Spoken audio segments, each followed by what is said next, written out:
омекотяване на комедоните, за да може по-лесно да ги почистим лицето, зоната на лицето, и за да не използваме вапазон парата, понеже сега е по-топло, на клиентите е по-неприятно, а и клиентката ни няма дълбоки комедони, където да се налага да правим ръчна екстракция. Така че гела за комедони ще ни свърши чудесна работа. Вътре самия гел е обогатен с папаин. Това е ензимен пилинг, така че замества използването на пилинг. Вътре в гела си имаме и пилинг. След като нанесеме, така ще изчакаме от 5 до 7 минути. Слагам фолио или специална маска, за да подейства гела.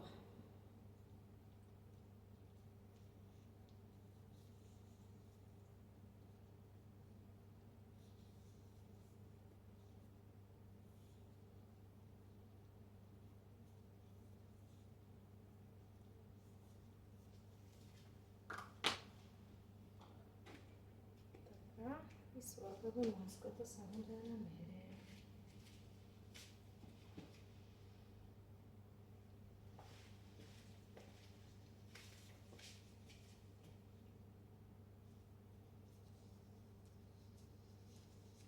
Засичаме си 5 до 7 минутки и започваме обработването на лицето с ултразвуковата шпатула.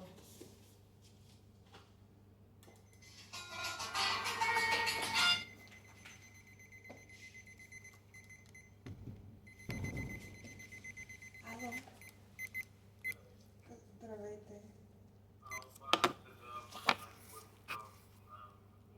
Да.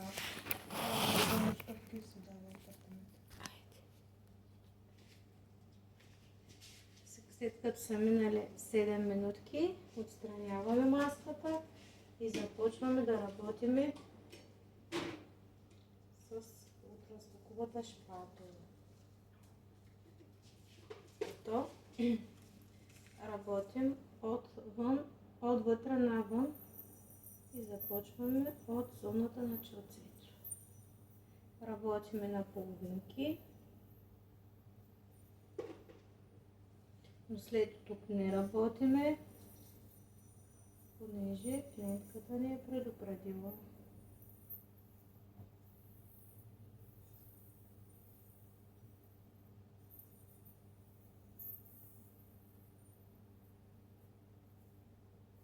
Работим бавно и обработваме цялото личице.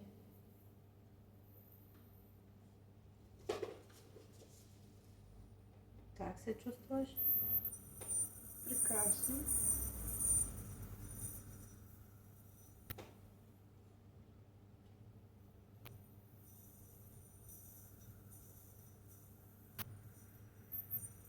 Държим шпатулата на 45 градуса.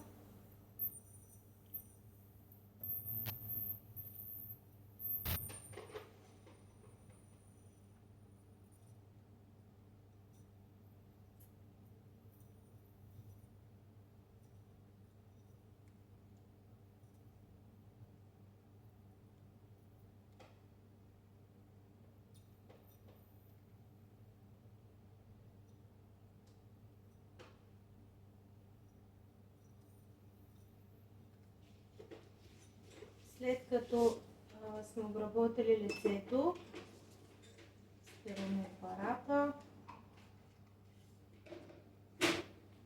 отмиваме остатъка от гела. Ако има нужда от ръчна екстракция, може да направим и ръчна екстракция, но в случая тук нямаме